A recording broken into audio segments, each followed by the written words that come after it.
And I'm Miles Larrington, Committee Services Officer. Councillor Moses Crook, I'm Deputy Leader of Kirklees and also Cabinet Member for Housing and Transport.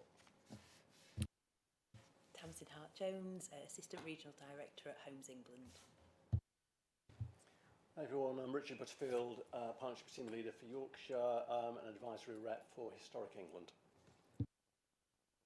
Hi everyone, I'm Rachel Dennis. I'm Chief Executive of In Communities and also the Chair of the West Yorkshire Housing Partnership. Hi, I'm Katie Kavanagh. I am a Policy Manager for Remediation and also covering housing policy today at the Combined Authority. Good morning everyone, I'm Jess McNeil. I'm Head of Home Energy West Yorkshire at the Combined Authority. I'm Guy, Research and Intelligence Economic Analyst at the Combined Authority. Hello, I'm Rachel Loftus, Head of Regional Health Partnerships, a joint appointee between the West Yorkshire Health and Care Partnership and the West Yorkshire Combined Authority. Good morning everyone, I'm Carl Macon, Housing Policy Officer at the Combined Authority. I'm Jan Connolly. I'm Associate Director for Improving Population Health, jointly appointed between West Yorkshire Combined Authority and West Yorkshire Integrated Care Board, but here today representing Nadra Mirza, who is the newly appointed interim chair of West Yorkshire Integrated Care Board. Morning everybody, my name is Fatima Khan Shah and I am the West Yorkshire Inclusivity Champion, an advisor to the Mayor on the agenda of equity and social justice, and also maintaining the pattern of a joint appointment between the West Yorkshire Health and Care Partnership. Morning everybody, Stephen Moore, Private Sector Representative. I'm a National Operations Manager for City Fibre. Hi everyone, Lisa Littlefair. I'm also a Private Sector Representative, City Director at Mott MacDonald. Councillor Sarah Courtney, I'm Lead Member for Regeneration and Transport, Calderdale Council, but not Deputy Leader. Morning, Liz Hunter, Director of Policing Environmental Place at the Combined Authority.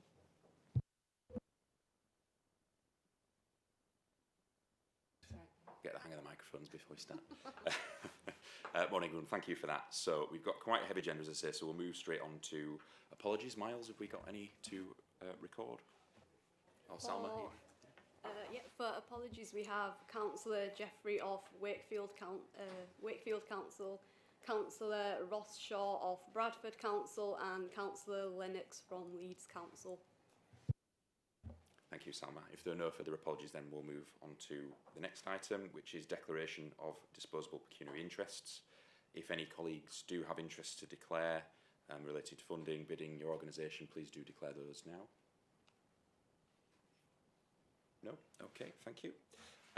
Item 3 is exempt information, possible exclusion of the press and public. I'm of the understanding there are no items which would require the exclusion of the press or public this morning. So we'll move on to item 4, which is the minutes of the meeting on the 6th of March. If we can review and agree those. I wasn't present, so I am relying on others for this, please. Thank you, Sarah. Happy to propose those. Colleagues in agreement with that?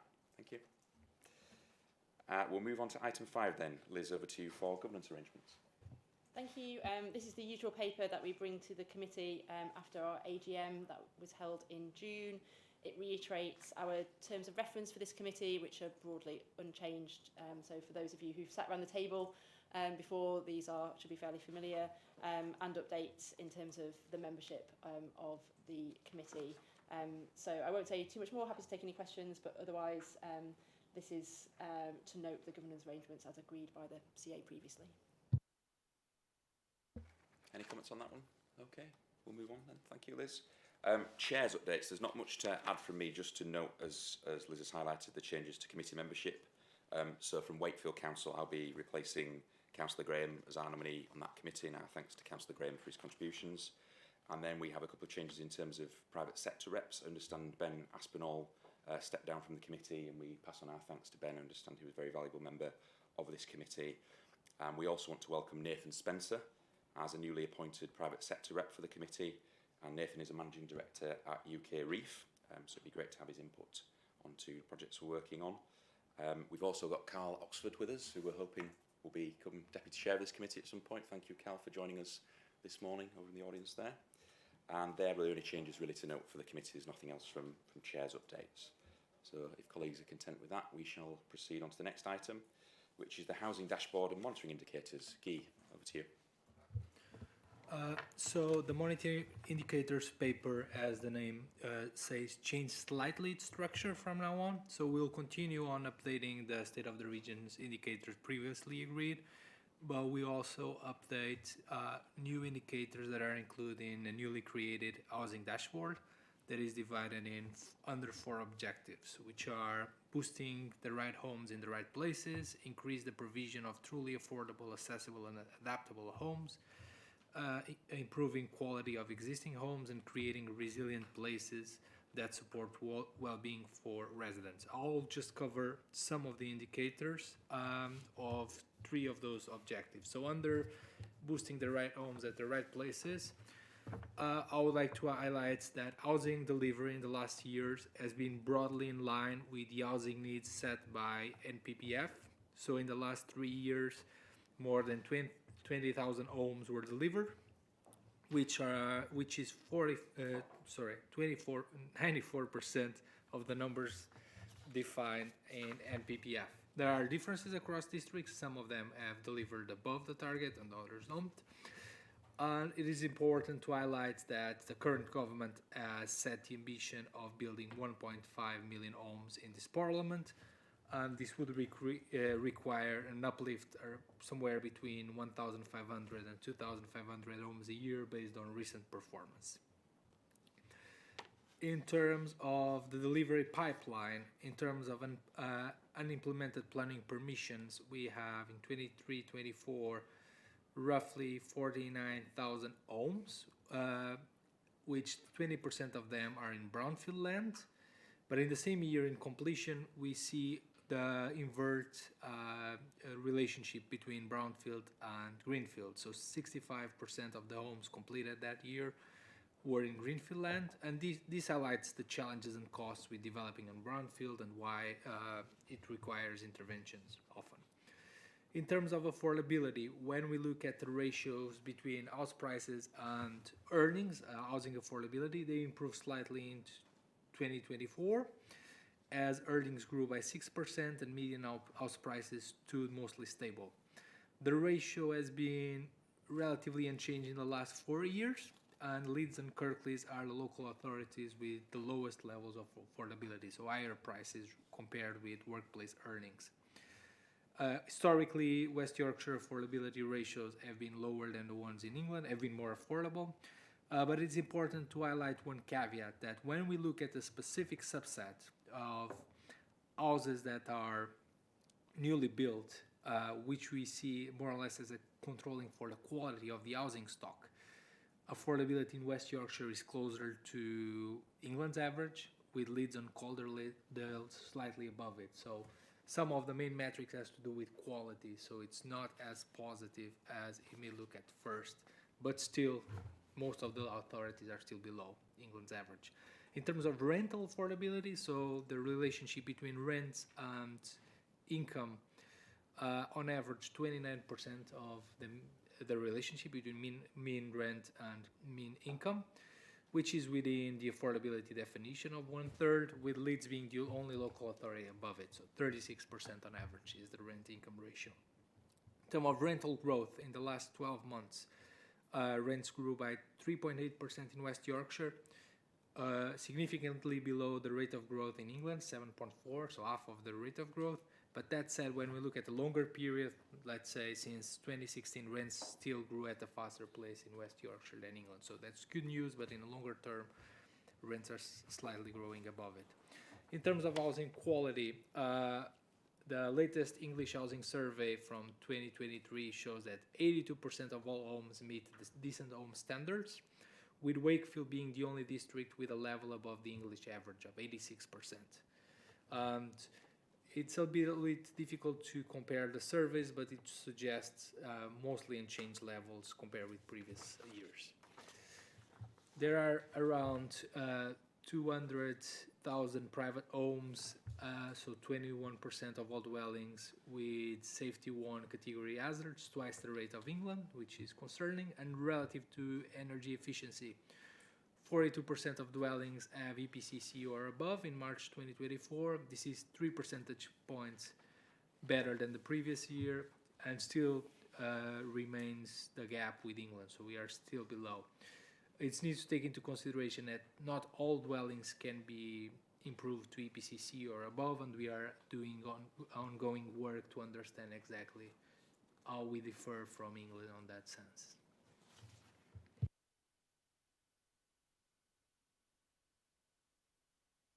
The microphone. Thank you, Guy. Interesting report there. And have we any questions on the monitoring? Yeah, Fatima, over to you.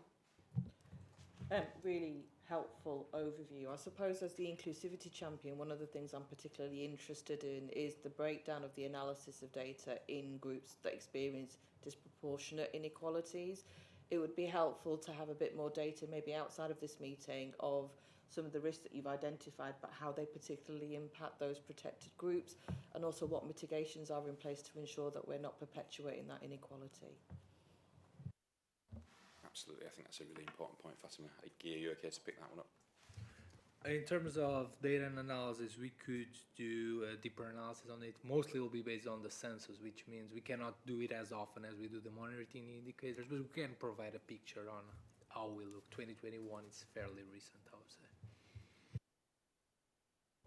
Thank you. Yeah, Moses, over to you. Thanks, Chair. I just wanted to make a comment, really. I mean, I wasn't sure I quite followed the numbers under 3.6, whether the percentage of the extent planning permission was correct as 37% and 49,000, but that's just kind of an aside. I really wanted to comment on the increasing unaffordability of housing, because the rent increases and are above national trends, and our wage increases below national trends mean that additional pressure is being imposed on particularly social rent housing providers across the region. So I wanted us to note that and focus on delivery not only of affordable homes, whatever that is. And I wasn't quite sure I followed here, because we talk about affordability as percentage of income here, and often affordability in housing context is as a percentage of local cost of housing, which is slightly different. But in either case, I think that we need to have a focus and maintain a focus on production of or increase of supply of social rented homes, particularly across West Yorkshire.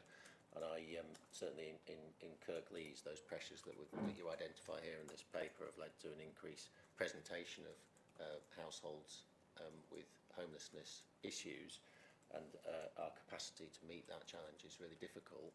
That notwithstanding, I did want to point out, I think it's under 3.23, we're talking about the number of households in temporary accommodation increasing, whereas in Kirklees we've been reducing the number of households we have in temporary accommodation through a change in policy. In fact, we've gone down from a peak of 480 households a year ago to 378 as of the end of June, which I think is really positive and worth noting. And our modelling shows that had we not changed our policy on that, we'd have been up to about 530 households now, which obviously imposes a cost pressure, but is also about the quality of life for those households. So just wanted to make that point. Thank you. Thank you. Do you want to come back on that, Guy, at all? It's just, yeah, very quickly. So, so the housing affordability ratios don't capture the old reality. So we have other metrics, as for example, temporary accommodation, to give us a better picture. And we are starting with a dashboard also covering a bit on the delivery side of it, what is being done on affordable homes, how much are in the pipeline, so on and so forth. So we're trying to make the picture as complete as possible in that sense. Got Carl and then Richard. Carl, over to you. Yeah, and just to come back on the temporary accommodation point, I know there have been some recent reductions in Kirklees. The data here is, because it's based on national data, there's quite a lag between when that's released and reconciled, and so we rely on the national data. So that's why you won't see that here, but hopefully you'll see that flow through in future reports as well. Thank you. Richard? Yeah, I just wanted to I think following up on Fatima's question, really just follow up in terms of the way that the quality of existing homes is assessed, because if you've got overcrowding, basement living, or loft living and so on in properties, adding to condensation and living in sort of damper and more kind of climate vulnerable parts of a house, is that considered in the assessment of whether existing homes meet the decent standard, or in terms of the overcrowding, sort of, I suppose, creating more challenges around the suitability of homes? So I guess my point is it a problem with the with the building that needs addressing, or is it wider issues in terms of, you know, the type of housing stock that's available and size and so on? I think Carl's wanting to respond to that. Yeah, the current methodology doesn't, so it's based on the Decent Home Standard modelling that's done in the English Housing Service. That doesn't. There is a consultation out at the moment, but that wouldn't address that. So it's still very much about the fabric of the building. The current focus is on component parts as well, so kitchens, bathrooms, those kind of parts. The new model will move away from that towards understanding disrepair a bit more generally, but it doesn't look at those contextual points. I suppose that's a sort of housing management point. It looks more at the fabric of the building rather than the kind of wider picture. And we pick up on some of that in the housing and health point. I think it's a wider inequality piece. Overcrowding is a metric that we can look at, but yeah, that is captured in the Decent Home Standard statistics. Thanks, Carl. Tamsin? Thank you. I'm sure committee members will have all seen, but I just thought worth reminding, particularly to speak to Councillor Crook's point. Earlier on, Spending Review Government announced the Social and Affordable Homes Programme, so £39 billion, a 10-year commitment to affordable housing delivery in England. So that is obviously a real critical component of that is social rented properties. So it sets a minimum of 60% would be social rented. So I'm sure we'll be hearing a lot more about that in time to come, but I think it's just worth saying in terms of delivery, there's a real signal of intent there. Definitely a very welcome announcement. Rachel? Thank you. And just to build on Tamsin's point about the recent announcements, and again, Councillor Crook's point about affordability and the trend, the government is consulting on rent convergence, which means that rents in social homes are going to increase by to get to the ones that are below target rent by £1 or £2 a week, depending on where that consultation goes, and that will have an effect longer term on affordability metrics. But it's also worth thinking about the fact that when that comes in, it will be just getting properties to target rent. And so the figures will look different as they go forward, but it's important from an affordability point of view for us to have that on our radars, I think. Thank you, Rachel. Any further? Yeah, Sarah? Yeah, I don't know if this is sort of more should come into sort of the later agenda item around healthy homes or health and housing, but I think is that there's that massive interplay, isn't there, between health and housing, but also transport and health and housing, and you know, and I suppose because I sit on several committees, and within my portfolio we're looking at regeneration and transport, so it's economic factors and as well as regeneration and transport. It's just about how and I know that we've got health on here, but just wanted to make sure that within the combined authority, all of these different things are really joined up to look at, you know, those sort of determinants of inequality and determinants of health, because I think, you know, it's like if you're living in a maybe in the not best quality house, but you're also on a main road where there's air pollution is poor, the air quality is quite poor. You know, the air quality inside your home will also be quite poor, not just outside the home, and all of these things really interplay, don't they? And I suppose it's just about making sure that there's not silo working, and that everything is really being sort of thought about in the round, because actually all of these things do really interplay in people's lives, don't they? Thank you. Thank you, Sarah. Yeah. I've got Lisa and then Jen, and then we'll move on. Thank you. Thank you. Just a slightly different point.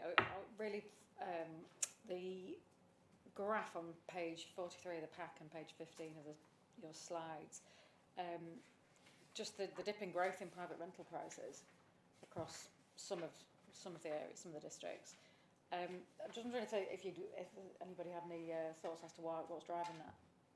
I was surprised to see it. Have you found it? It was page 43 in the pack and slide 15. So private rental price growth. Carl, you want to answer that? Yeah, I mean, it's a hard one to kind of guess why they. I think it's a case of it's rental growth that we're looking at there. So I think it's just that we've seen a plateau of growth. Yeah. Probably a mixture of post-COVID pent-up demands kind of calmed down a little bit. I think there's been less mobility within the market, so we're seeing people stay in place. So There's a thing about what these figures capture, and when they capture sort of change of tenancy growth versus in-tenancy growth, that's a lot harder to capture. I think the point to be made is actually it's about the cumulative growth over 5 years. That's, you know, we may have year to year where actually it's slightly lower in West Yorkshire than national average.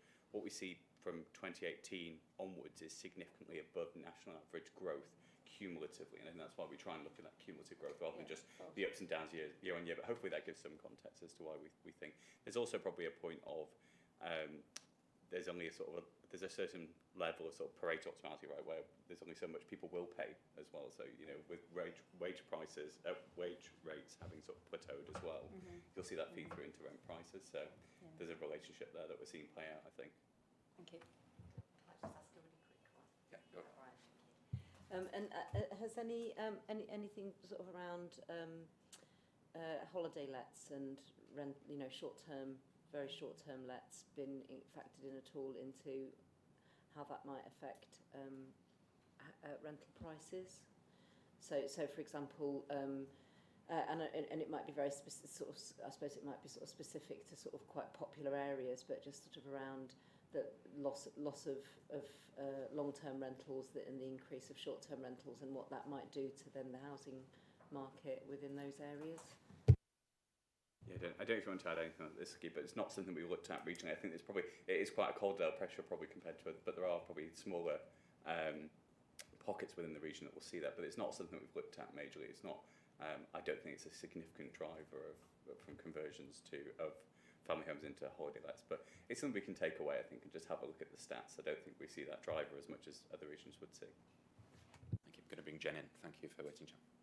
Thank you. It was just to pick up on Councillor Courtney's point about the interplay of those building blocks of health, and really pleased to hear you recognise that and raise that in the committee. I think we are taking an approach to embed that thinking, that sort of health in all policies of the combined authority approach, so that we have that join up between those things that really keep us well, create our health in communities, and build us, you know, build the communities and the health in that respect. So yes, we have that approach across the combined authority. Thank you for raising that. Thank you all. Okay, that's been a really good discussion. Can we agree to note the contents of the report and move on? Yep, thank you all. Thank you, Guy. Thank you, Carl. We'll move on to item 8, which is retrofitting and decarbonisation, and we have Jess leading on this item. I understand. Over to you, Jess. Thank you, Chair. So the paper in front of you provides a comprehensive overview of the live work streams across home energy West Yorkshire to reduce carbon emission, energy inefficiency from domestic homes, working towards our net zero target by 2038 and addressing fuel poverty across the region. The updates include delivery across the social housing retrofit programmes, the ongoing outputs from our loan product, the final outputs from the residential collective buying scheme, which is now going through evaluation, and the development of our custom advice and information portal. I'm conscious of time and the full agenda, so I'm not proposing to go through the paper in detail. You have that in front of you, but I did want to update you on further progress since the paper was drafted. We have now signed the grant funding agreement with DESNES for the 25.6 million government funding through the Warm Homes Plan, and this will unlock a contribution of 26 million co-funding from West Yorkshire Registered Housing Partners, and mobilisation work is now underway to deliver retrofit measures to just over 5,000 social homes across the region in the coming years. We have also signed the contractual agreement with the managing agent, who will run the customer advice and information service, the one-stop shop. Initiation and introduction meetings with the managing agent and contractors designing the Home Energy West Yorkshire website and customer portal, and those developing the customer relationship management system have taken place. The managing agent contract secures a minimum of 27,000 contacts with residents across West Yorkshire to raise awareness and understanding of retrofit and energy efficient measures, signposts to information, and provide support across all tenures. Retrofit surveys will be available to those seeking a clear understanding of what measures are suitable and possible for their individual property. Residents can secure guided end-to-end support or under self-driven actions, and live activity across a number of work streams is progressing at pace to bring forward this service later in the year. Activity on our low interest loan continues, and a further 7 loans are in pre-approval stage with a lending value of 107,000, which is in addition to the data provided at 3.46 in your report.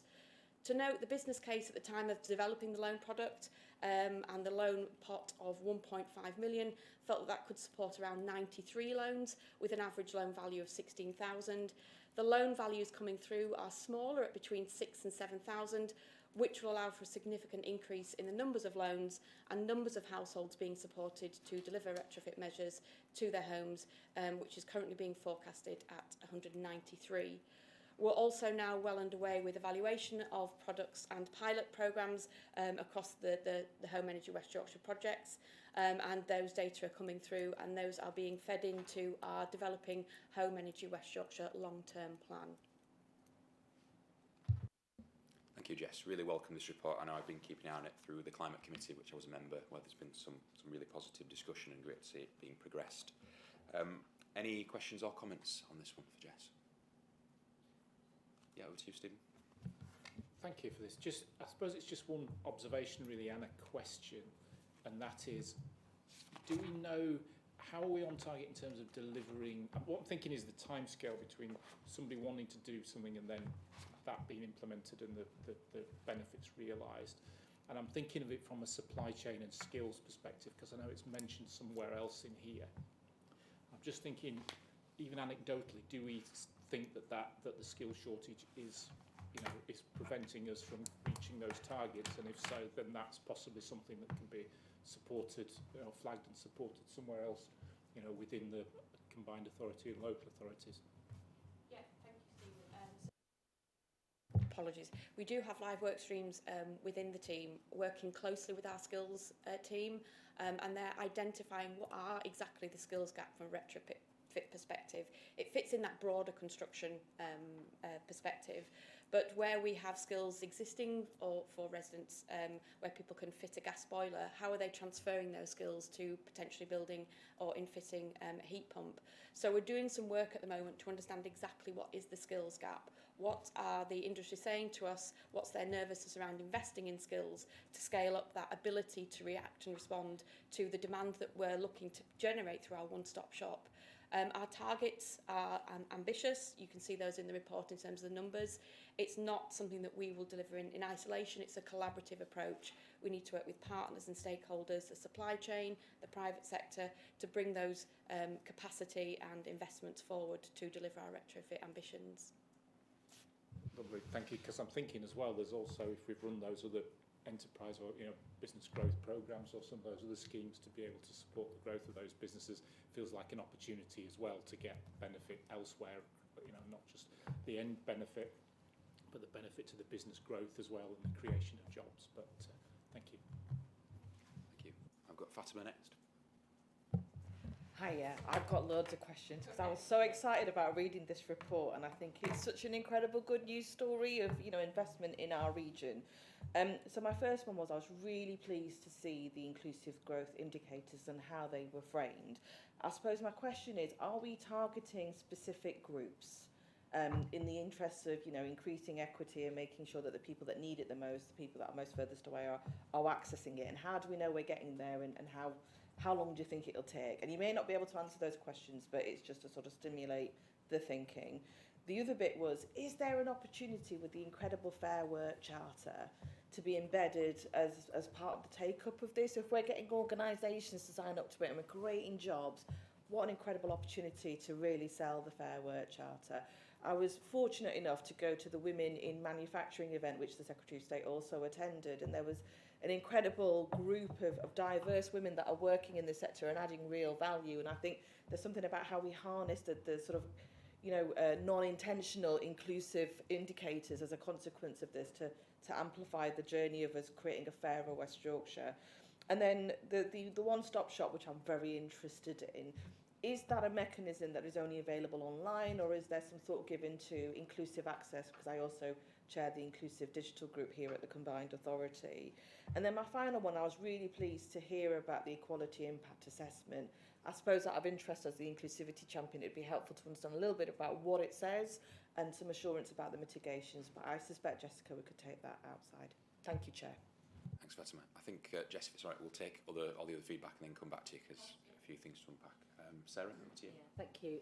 Yeah, I think this is really interesting because I think sustainable growth is the main part of that national economic growth at the moment. So it's really good to sort of be seeing this and to be encouraging this, because actually this is leading economic growth. And I know that certainly the sort of thing around skills and green skills definitely comes up at the Economy Committee and also at the Business Board and stuff as well. So again, I think it's part of that everything being interlinked and interrelated thing.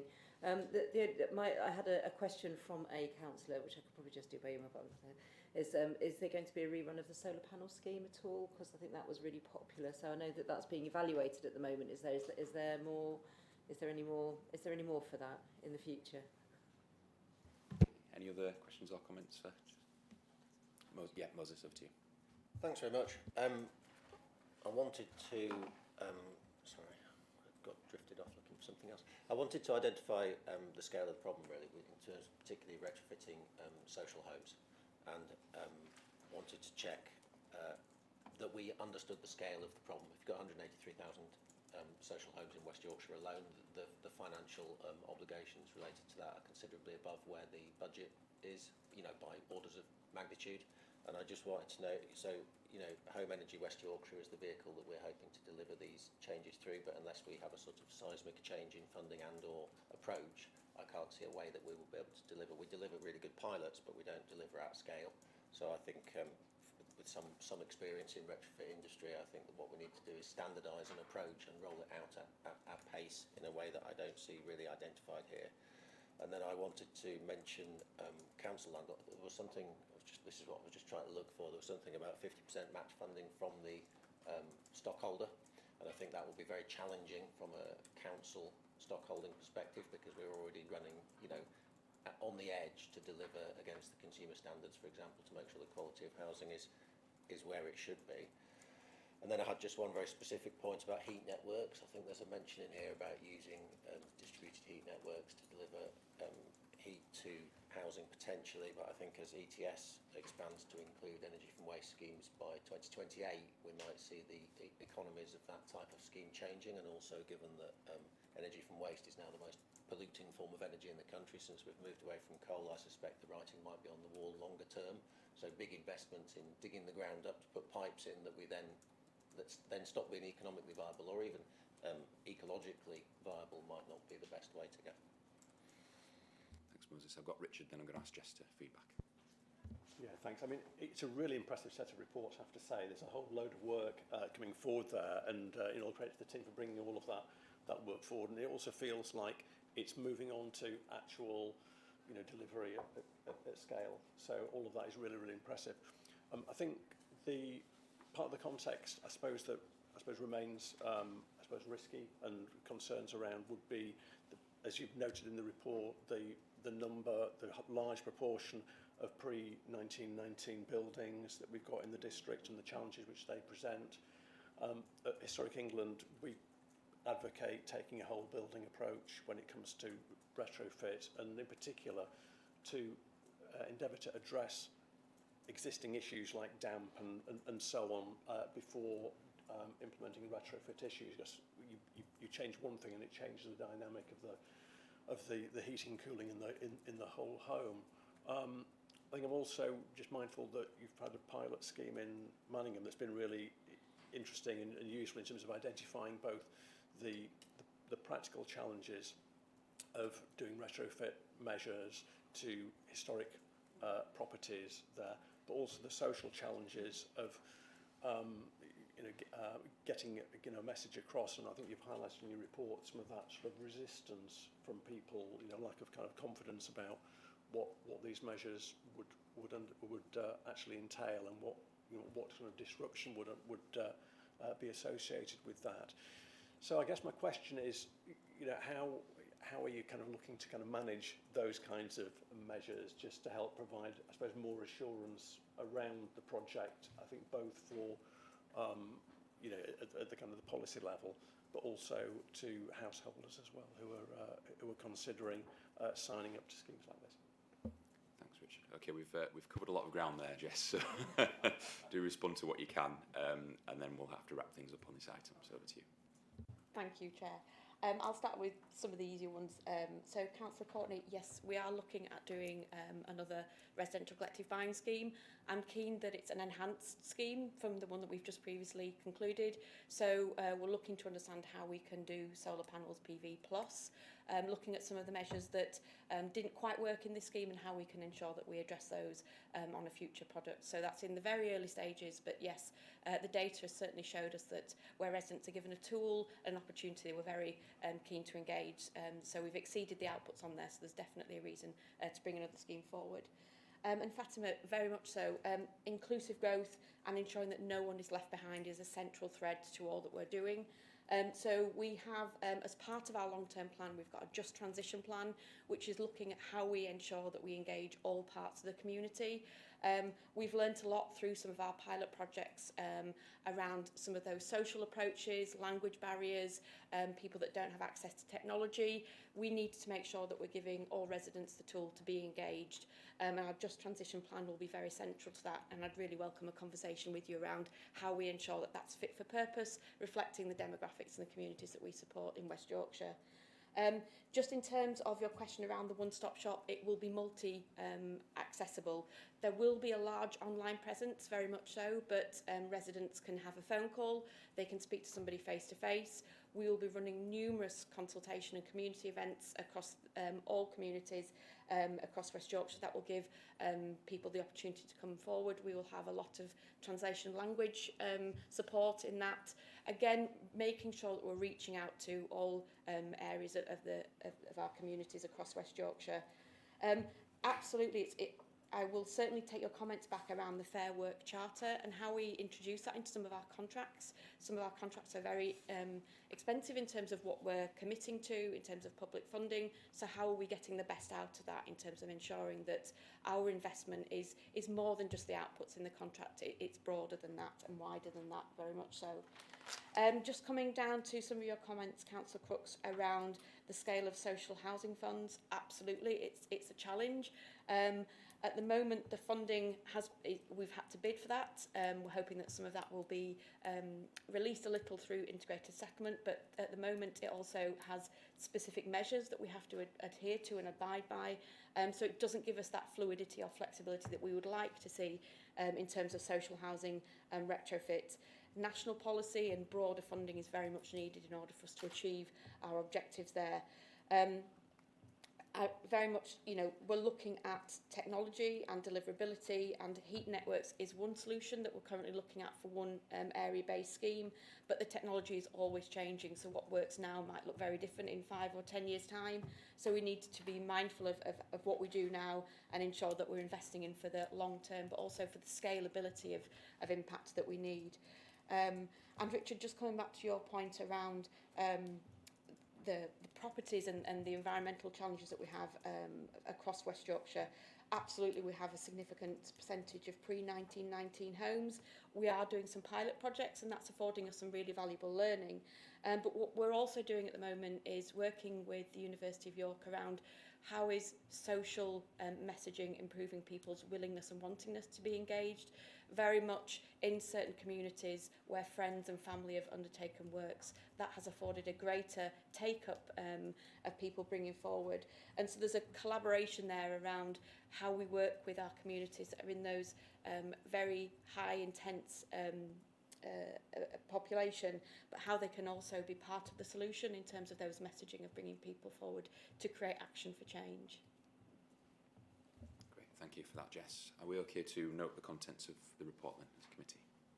Thank you. Chair, could I just say apologies? We have a ministerial visit to the region today, so I'll need to leave at 12:30, so apologies, I won't be here for the full meeting. Absolutely fine. Thank you. Yeah, thank you. We'll move on to item 9 then, which is the Housing Strategy Implementation Plan. Katie, over to you.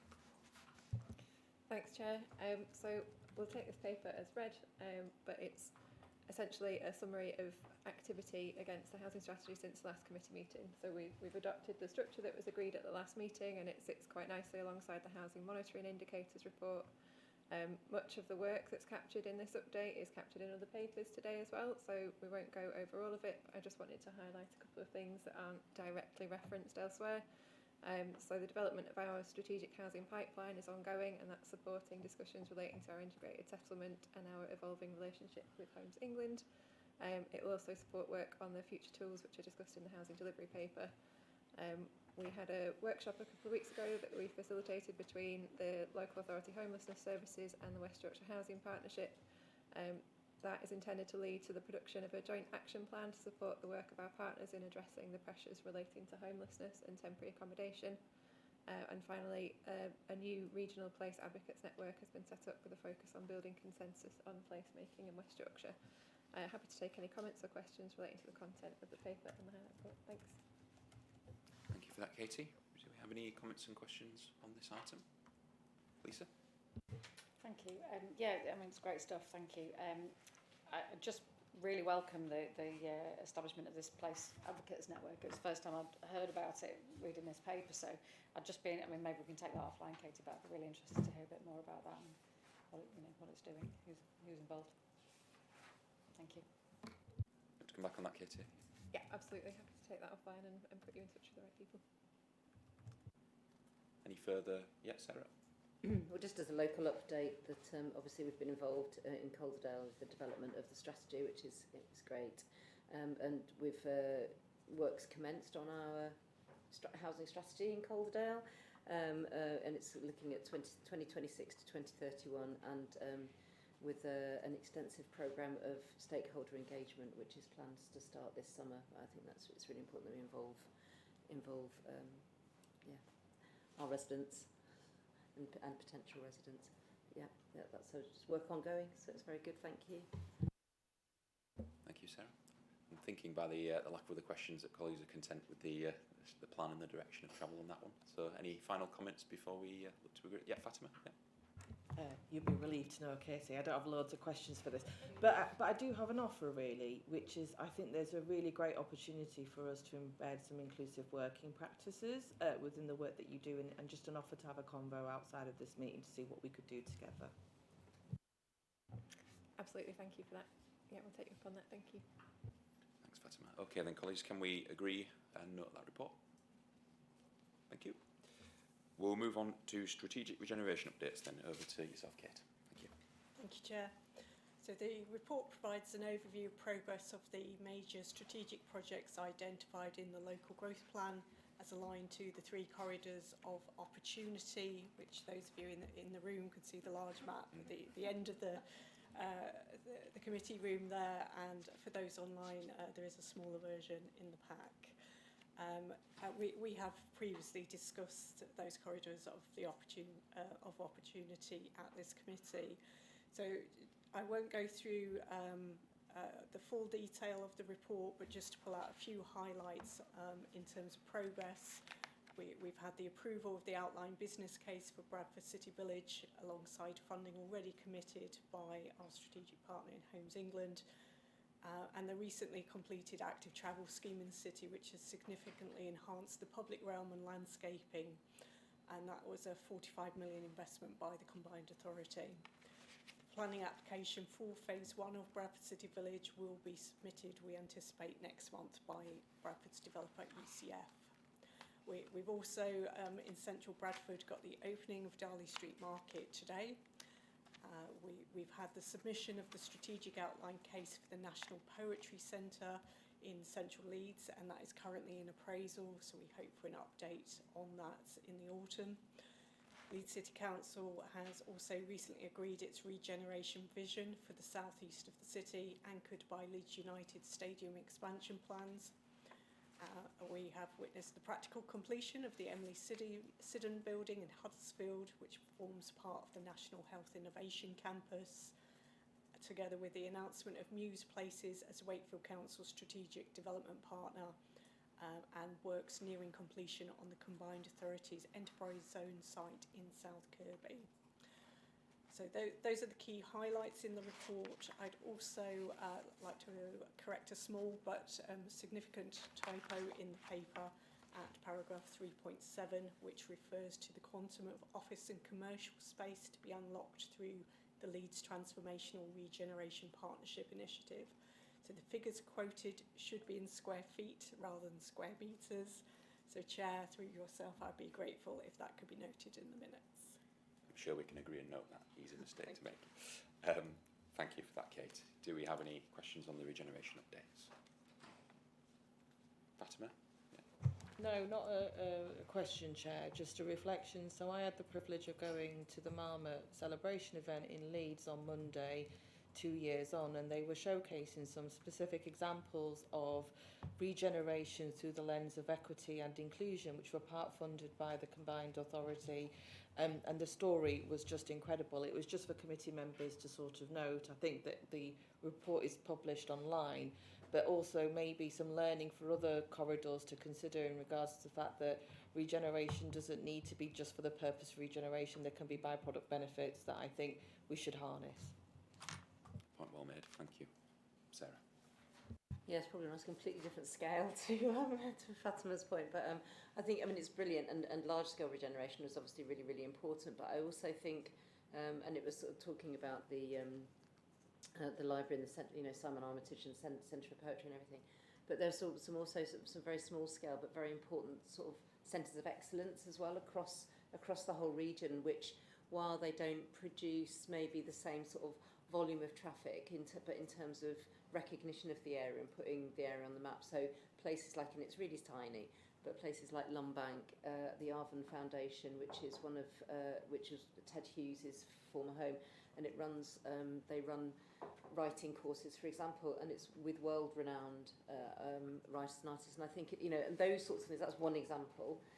But those sorts of things are dotted all around the whole of the Combined Authority region, these little things. And I think actually celebrating some of those things also helps with sort of wider regeneration, because it's just like, Calderdale, and people know the Combined Authority, West Yorkshire region, people know the different things that are happening, puts different places on the map. And I think that sort of work with the LVEP and stuff as well, just to help that regeneration, I think is useful. Even though they're really small scale, I think that they're useful in raising profile, which then can bring in investment on a larger scale.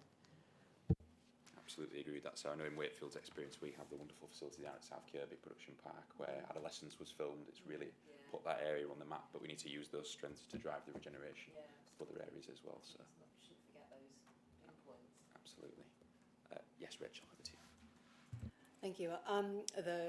Just reiterate the sort of very exciting plans, and if you at Dolly Street Market opening today, absolutely recommend you go. Went to a pre-opening on Tuesday, very exciting.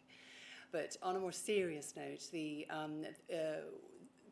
as thrilled as the social housing sector has been about the funding announcements for housing recently, one of the things that it's been fairly quiet on is housing-led regeneration and where that funding might come from. And we know that with all of the money that's allocated, that isn't going to be something that's going to be forthcoming. However, it is something that we know that we need to face into. I'm part of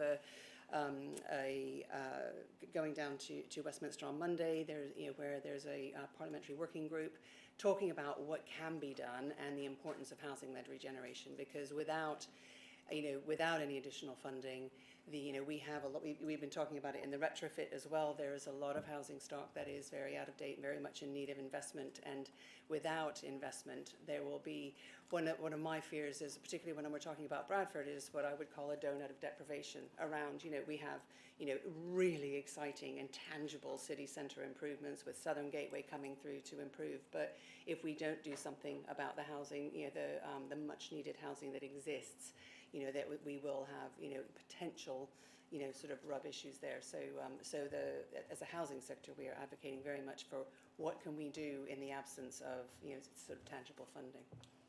Okay, do you want to respond to that one? Yes, thank you, Chair.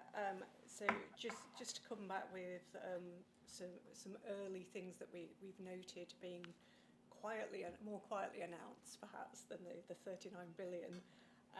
But we've seen that there's an announcement of a new National Housing Delivery Fund, which was referenced in a written ministerial statement and also by the chair of Homes England, Pat Ritchie, in a recent statement. And that includes, as far as we can work out at this moment in time, 5 billion of new grant funding for infrastructure and land, a grant to complement investments made by the National Housing Bank, which will be a Homes England vehicle, as you'll know, and that is to work alongside mayoral strategic authorities, like ourselves, supporting their housing and regeneration goals. So we can see a broadening out, hopefully, there, and the fund to be operational from 1st of April 2026. So we're awaiting more detail on what those funds might actually mean for our region in practice, but I think there is a sign there of intent in the broader regeneration field. Tamsin, did you? Thank you.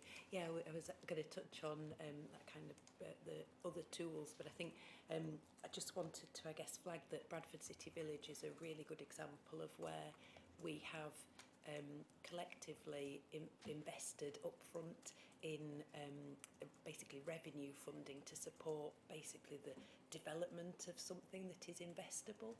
So that's both through the combined authorities funding, revenue funding, the Housing Accelerator Fund, and through Homes England as well as Bradford themselves. So I just wanted to stress, I guess, that point of, you know, it's really important that in West Yorkshire we make the most of the funds that are available, but we really need to be investing up front in really developing those propositions. So it's a great example of us doing that.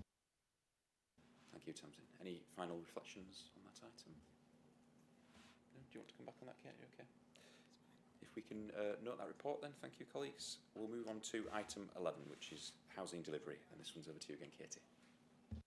Thanks, Chair. So we've already heard a lot about some of the targets and progress being made against housing delivery through the monitoring indicators report. There's significant need across the region for housing, and particularly affordable housing, as we all know. This paper provides an update on some of the tools that we are using to help unlock our place-based ambitions in relation to housing delivery, including the Brownfield Housing Fund and the Housing Accelerator Fund. The paper outlines the potential for further revenue funding through a future Housing Accelerator Fund, and committee are asked to share their views on the thematic focus areas, which are outlined at paragraph 3.24, and endorse work on the business case to take that forward. We also outline possibilities for a potential impact investment fund, and ask committee to comment on the focus and critical success factors that are outlined in the paper at paragraphs 3.30 to 3.34 as well. This is all set alongside the recent spending review announcements, which are summarised in the paper as well. But it's important to note that we do not yet know the shape and quantum of funds that will be available to us through the single settlement. That's it for me. Thanks. Thank you, Katie. Yeah, I was drawn to section 317, some really, really positive figures there, showing that we're significantly exceeding target with what's forecast. So just to congratulate the team for all the hard work that's going into that. It's clearly bearing fruit. Any questions or comments on this report from colleagues? Fatima? I did try and wait, see if somebody wanted to come in first. It's because it's my first meeting, I've just got loads of questions. So the first one is regarding the process. Is there any interoperability with the health sector? So things like, you know, GP practices and the proximity to those, the size of them, the infrastructure for health services, is that something that is considered when locations are being chosen? And it might be that we talk about that outside of the meeting. The second one is, I had the privilege of facilitating a roundtable on behalf of the Combined Authority with carers of people with complex needs, and one of the bits that always comes through is the adaptability of the housing, so the design, and also the long-termism of it being adaptable for people as their change, you know, as their conditions change. And we know that more and more people sadly are becoming unwell as a consequence. My third question is about the fact that we are starting to work really proactively with the faith sector because of their different contributions to parts of civic society, and many people have told us about the importance of proximity to faith venues being really important when it comes to choosing where they live. Is that something that we could consider in the future? And then the final one is, when we're thinking about the criteria and selection process, is there an opportunity for us as a combined authority to be quite courageous in the criteria and prioritisation of certain groups that may need it more than others, and how feasible would that be? And it may be that this isn't the time to discuss that, but it's just to stimulate the thinking, Chair. Thank you. Thank you. Do you want to come back on those points, Katie? I think it's probably the same response to most of those questions, to be honest, in terms of the allocation of land. So that sits with local authorities rather than the combined authority. In terms of the projects that we support, at the moment that is generally led by sites that have been identified through our strategic priority areas, through our strategic place partnership focus areas, and through the local growth plan and the areas that have been identified in there. That's not to say that we can't explore what some of those specific areas and what opportunities there are in those. So I definitely think it's worth a conversation offline on in terms of how we can align closely with those points. Thanks. Thank you. I have Richard and then Lisa.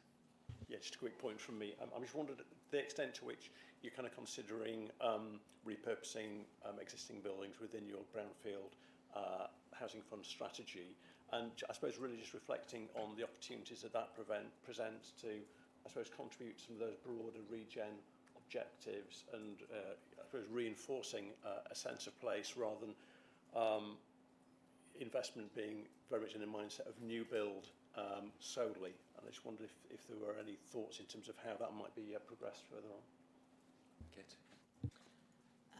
In terms of the Brownfield Housing Fund, we've been quite restricted, I would say, to date by the terms of the fund, which are imposed by central government.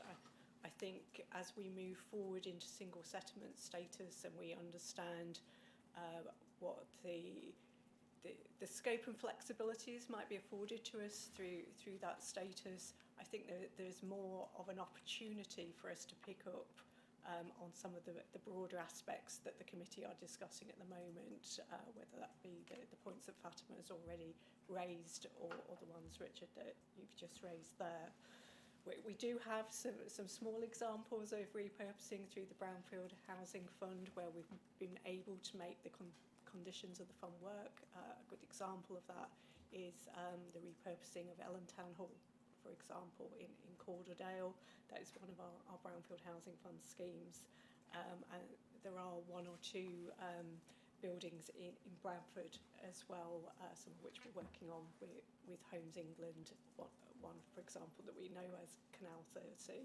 So there are small examples of that where we can make it work, but clearly more that we can do, and there might be a discussion in the future perhaps with this committee about how you would like to see us focusing some of perhaps our own regional conditions, if you like, as to what we would see from any investment that we put into a particular project or programme. Thank you. Thank you, Chair.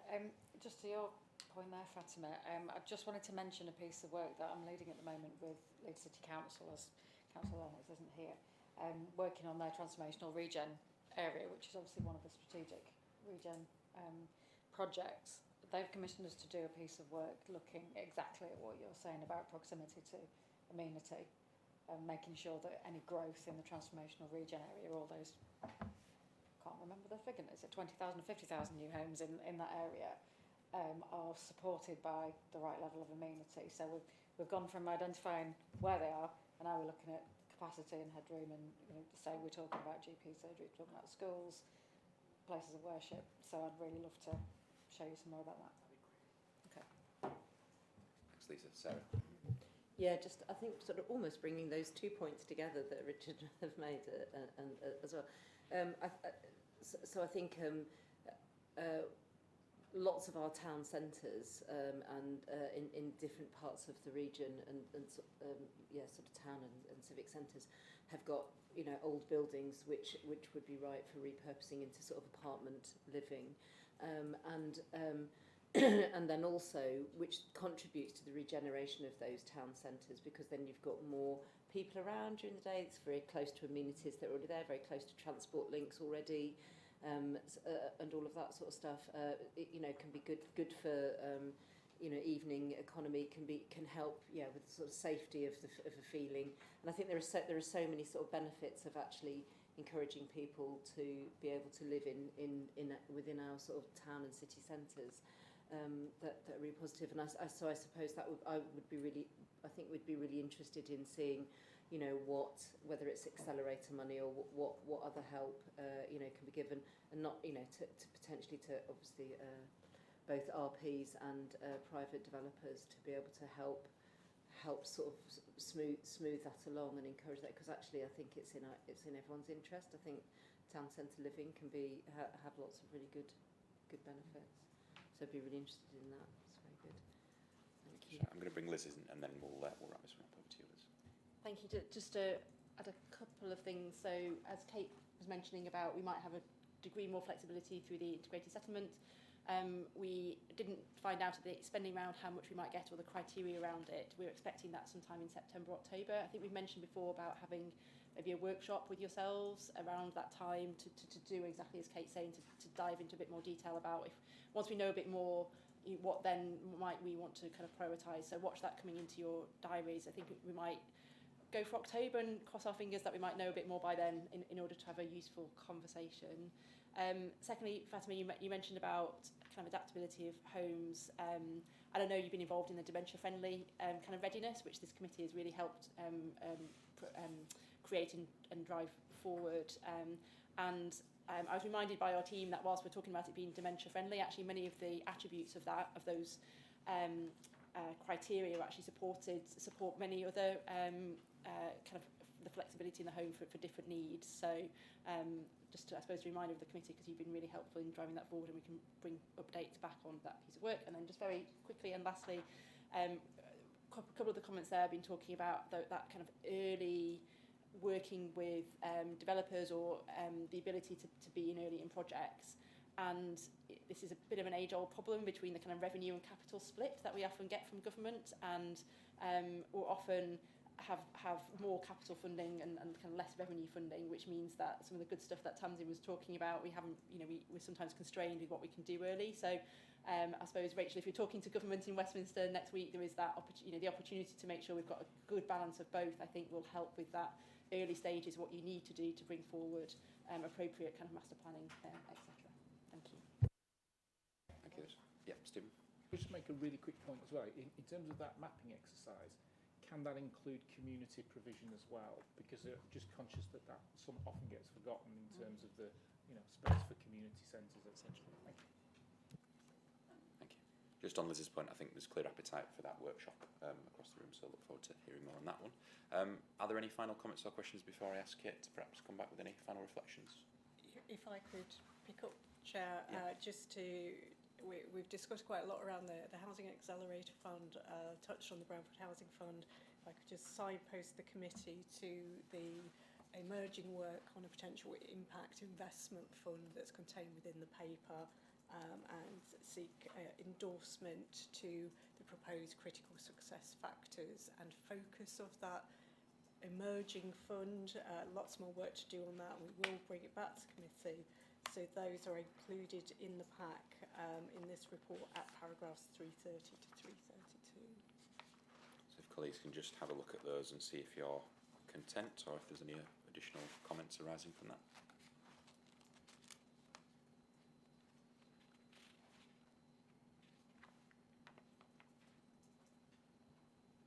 Yeah, okay. Thank you, colleagues. So if we can note and endorse the content of that report. And then we'll move on to item 12, which is health and housing. Over to you, Jennifer. Thank you. Just to do a very brief introduction, and then I'll hand to Rachel, who'll take you into the paper. This was an item that we've brought forward on previous requests from the committee when Cathy Elliott was the chair of the ICB. We're also taking the same paper through West Yorkshire Health and Care Partnership Board next week because of that key alignment between these two agendas. And I think it's just really helpful to set this paper in the context of the discussions that have been had today, so that understanding of the key relationships between health and housing, that interplay of different factors.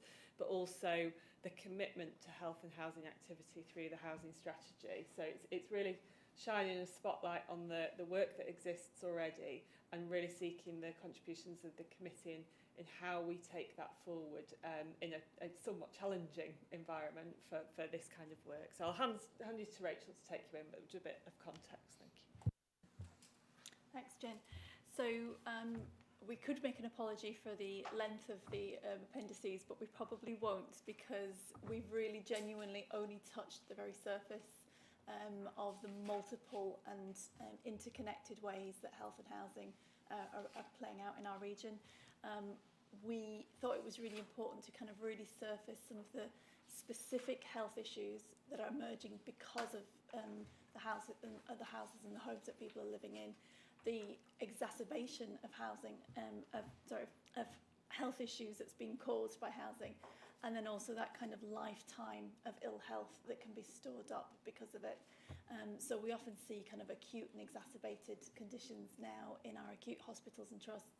But actually what we're seeing more and more also is that GPs are having to deal with the long-term impact of people not being in the right house for them and their family.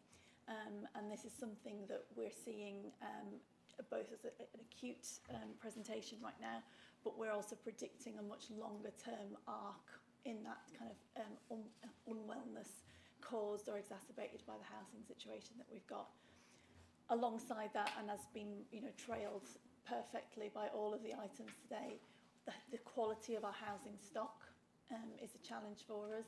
The number of people living in temporary accommodation, many of whom have got families of vulnerabilities, and the length of time that people are staying in temporary accommodation is now again causing health delays in getting treatment. So we're seeing people who are having to delay getting treatment in hospital because they don't have somewhere safe enough to recover in. And we're seeing people being admitted to hospital and then not being able to be returned home, because even though from every health professional will tell you the best place to recover is at home, for many people that's not an option. So this kind of combined stress in both the housing system and in the health system is causing a real serious and long-term impact for the people of West Yorkshire. And we really wanted to host this joint conversation because oftentimes health colleagues will talk about the blindness that they have towards what goes on in the housing system, and I absolutely know that our housing colleagues would say the same about the health system in terms of where they, what they can see and what they know and understand about it. And so there's a bit of kind of resetting our ambition, which is we know that these two things are interconnected and cannot be separated, both in terms of people's lives and in the ways that we run our organisations. But possibly for too long, the national framework has separated out health and housing as though they can be dealt with separately. And that's no longer an option, really, given the numbers that we're looking at, the factors that we're seeing. So the idea of having these two separate conversations was actually about having a single integrated conversation and saying, actually, what can we do? You'll see through the papers, we're doing so many great things. And I had the privilege yesterday to meet with some of the other mayoral authorities. And I would say we're doing as much in West Yorkshire as in any part of the country, if not more. And yet still we're not turning the curve, because the scale of the ability to react to the situation is nothing compared to the trajectories of what we're seeing, of what's the lived reality in West Yorkshire. So the idea really is to come to you guys and say, what are the things that you think we could most scale into? And that's I think somebody mentioned the Marmot event. That's a big thing coming out of the Institute for Health Equity, which is it's no good having brilliant solutions if they're not at the right scale for the problem. So there's a bit of that. And then also there's the kind of, we are dealing now with a lack of prevention probably for the last 10, 15 years, which means that even though oftentimes we talk about going further upstream, we're actually dealing with the lived reality of not having been upstream soon enough.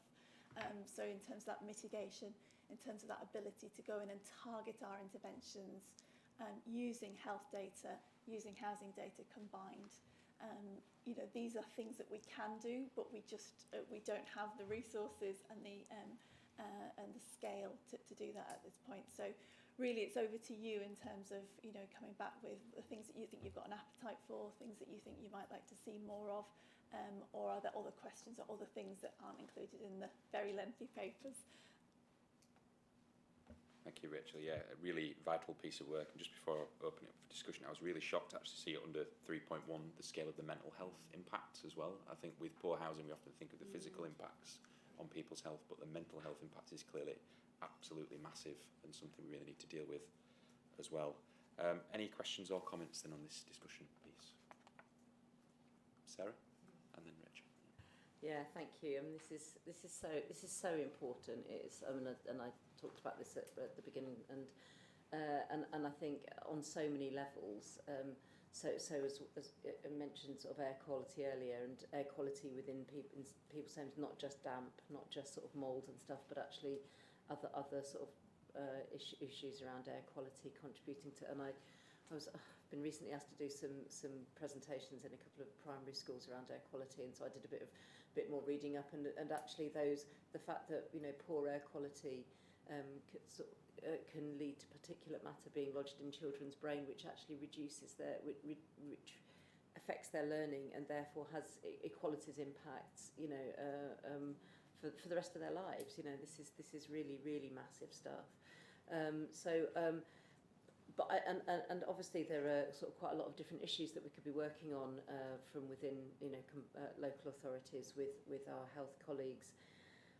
But in a way, it's almost so massive that it feels like, do we need to maybe prioritise and really sort of hone some things down and think about some initial deliverables, so that we make sure that there is an effective response? Because I think, you know, as you sort of said, it's like you look at the figures and just go, oh, it's a bit overwhelming. So, and I think one of the biggest challenges working with each other is that sort of not knowing what's going on in the different sectors, and also the fact that it's different in different authorities. So some authorities own their own housing stock, other authorities don't, and we use registered providers. So I think, yeah, I don't know if it's worth sort of thinking about maybe focusing on one or two key issues and getting those delivered, partly to sort of help explore the way we could work sort of systemically within different organisations, and then that can be like, and then once we've sort of tackled one or two issues, maybe then it'll be easier to tackle other issues because there'll be those pathways and ways of working. So I don't know. That's an initial thought. Rachel next. Thank you. I really like what you're saying, actually, because I think that, you know, it occurs to me as you're speaking, Rachel, that, you know, there's a universal acceptance of the importance and the complexity of the issues that we've got, and the people who are working separately don't want to be working separately, but they don't know how to work their way through the system. And so looking at your, you know, your appendix of the opportunities that are there, you know, on the one hand, it's overwhelming, and so your point about picking some things and working about how we navigate that, I think, is a really good idea, because because we all can look at that and go, yeah, but then just be unable to sort of get from off the kind of starting block. And I mean, you know, we are, from a housing perspective, you know, all of these issues we see daily, there are some things that actually are self-fulfilling in terms of causing problems, you know, sort of in the housing system. You know, when we talk about people with complex needs, that ties up so much of our resource that actually, and we're looking in a housing sector going, how can we partner with people? But actually, if there are just some solutions to that and some pathways through that we can universally agree on, then you sort of unblock, you know, so much in terms of a housing and a resource perspective, but also you really help people in a way that it is meaningful to them. So, you know, sort of, I really welcome the way that you brought this together. I think I'm particularly interested in that sort of the opportunities pages, but I think that your point about picking some things and actually effecting some change so that we can see how to make it happen, because I think this is a conversation that goes round and round and round if we don't actually find ways of doing something. And I'm not savvy enough with the system to know how to make that happen, so I think you just have to get the right people around the table to do something at the top, so that the people who are really wanting to work together but don't know how to make it happen can unlock things for them. Thank you, Rachel. Fatima. So I'm probably going to regret saying this, but as a system leader who works in both systems, who recognises the equality implications, I'm really keen to offer some strategic leadership to this. I think it's appalling, some of the inequalities that we witness, and while it's really great that we've got the best of intentions, I think the time has now come for us to start talking less and doing more. I've already instigated conversations before I knew this paper was coming with some colleagues working in the sort of directors of public health circles to see what good practice we've got and how we can amplify it. I suppose what I'm saying in a very Fatima-like way is there's an offer here for me as the inclusivity champion to use the Mayor's convening power to start putting some oomph and energy behind this, and then as a board member of the Health and Care Partnership to start moving some of this through. I suppose my question is, you know, some support from the committee behind the operability and making some of this happen, but also, like Councillor Courtney said, some clear direction about prioritisation. And I think what Rachel alluded to about, you know, effective discharge, about some of the temporary accommodation challenges, etc. I think we could get some quick wins very quickly by scaling up some existing good practice. Thank you, Fatima. Yeah, Lisa. Thank you. Just a sort of, well, it's completely related, but it's on a slightly different topic. I was just pondering about how this could provide fantastic evidence in terms of making the case for funding for you know, all of these schemes, that from the strategic to the detailed around housing. If we can prove that link between housing and health, and prove the impact that it has on health outcomes in delivering better housing, delivering better regen, you know, that's amazing. And if we can make sure it gets accounted in Green Book benefits and all the rest of it, that would be something I would be really interested in getting involved in, actually. Thanks, Lisa. Stephen. Thank you, Chair. And I just looking at Appendix 1 again, I think there's a lot of that ambition and that logic is actually embedded in there. I think we can all see it. It's going back to that earlier point, picking, you know, don't let perfect get in the way of good, getting those objectives and using the framework, which is so articulately putting those bullet points with data, with sharing of information about targeted points, I think is a really clear way of doing it. I think the roadmap is there. It just needs the hooks to hang things on. Thank you. Jen.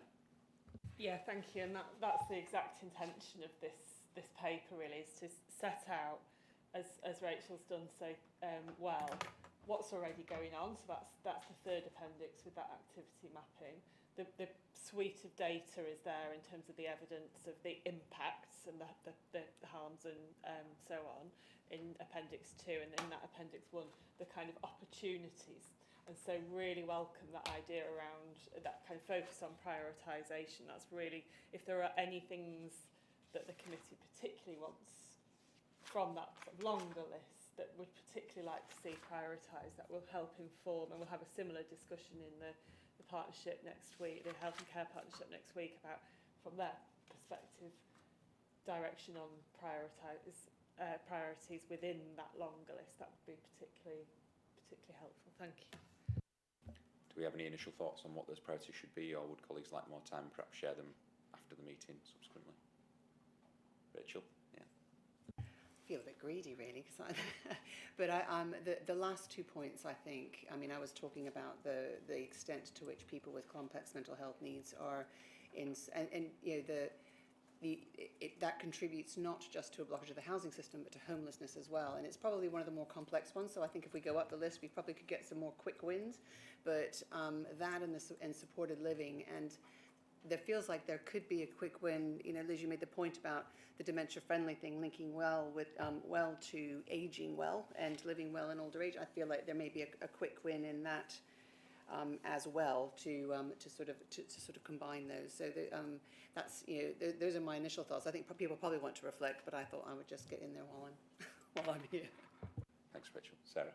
Yeah, I think those are all really good points. I think also, though, thinking about asthma, children, you know, and that sort of air quality type thing, I think it's also because I think partly because we know it can be fatal. It's but also those longer term, the way that bakes in inequalities in the long term. So a child who's suffering poor health partly because of or exacerbated by their housing is also then going to be missing school and all of that sort of contributory effect. So I think, I would say that would the sort of thing around sort of air quality, and I think something like air quality as well could be again, I sort of talked earlier about that sort of roundness of all of these different things being so massively interconnected. So if we're thinking about air quality within the home, but that can also be part of and have links in with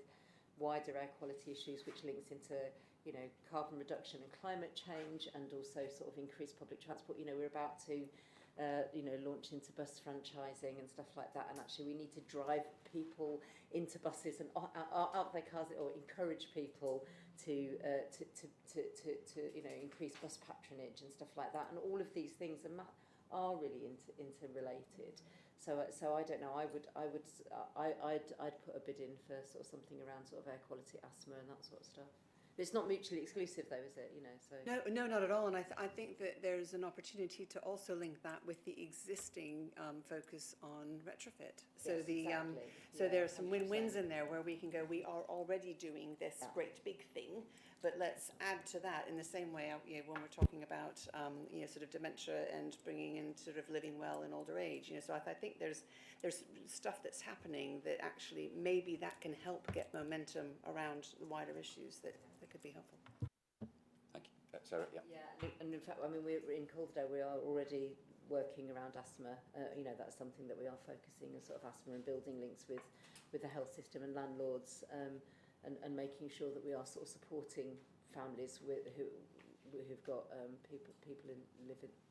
people who've got severe asthma within those families. So I guess that's probably why I'm sort of focused on it, because we are already doing work around that. But yeah, I think that's a really good point.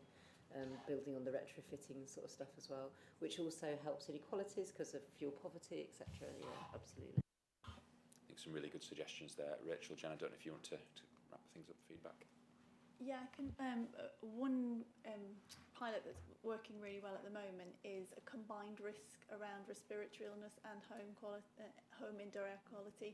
So it may be that, for example, a child might have mild to moderate asthma, but is actually living in a situation that's making it severe, versus a child with severe asthma who's actually living in the perfect home environment to manage that. So that combination of housing environment plus severity of asthma, and being able to do that, and our respiratory consultants are doing that.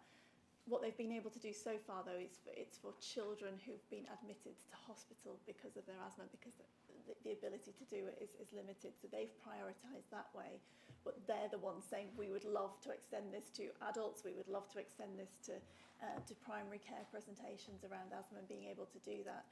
The reality, though, is that for all of those children who might, or for all those people who might end up with a severe asthma or a combined risk assessment score, we don't have the homes to move people to. So we can do a lot of mitigation, mechanical ventilation, air purification, things like that, and through neighbourhood health, which may well be the opportunity that we can do a lot more of that home-based mitigations, which we currently aren't able to manage in an acute setting.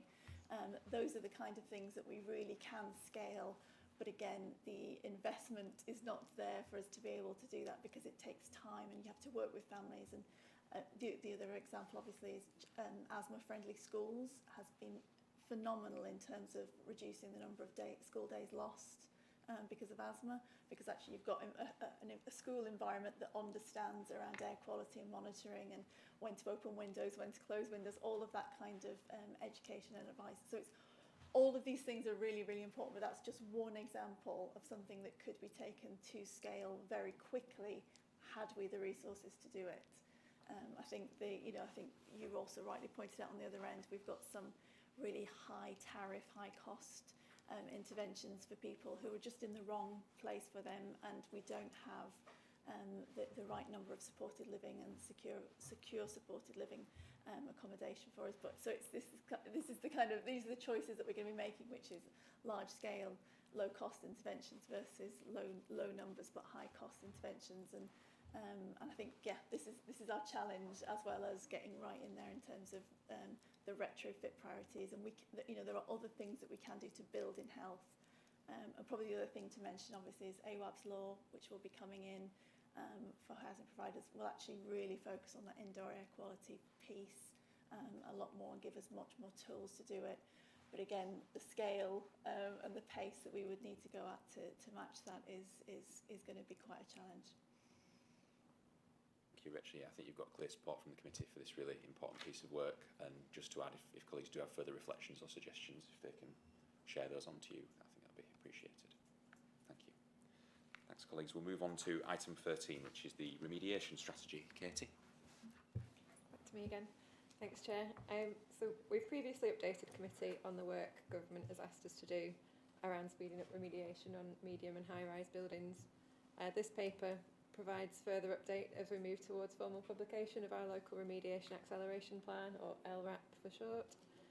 We're specifically seeking the committee's views on the content of the revised LRAP and how the implementation of the plan can support delivery of the government's 3 objectives, which are fixing buildings faster, identifying all buildings with unsafe cladding, and support residents. Aligned to these objectives, the paper poses 3 questions for discussion today. So those are: how can local authorities best contribute to fixing buildings faster, and how can the combined authority best support? Considering the identified capacity constraints, how can we collectively work to identify all buildings with unsafe cladding? And national guidance sets clear requirements for responsible entities to keep residents informed. What might local authorities and the combined authority do to support residents? Thanks. Thanks, Katie. Any comments or questions on this report? Sarah? Yeah. I can just comment on some of the things that we're doing in Calderdale. I'm sure other authorities are doing similar stuff. We have a fire safety working group which is held between Calderdale Council and partner organisations, which meets on a quarterly basis, and proposals being drawn up for an event to test response and evaluation procedures.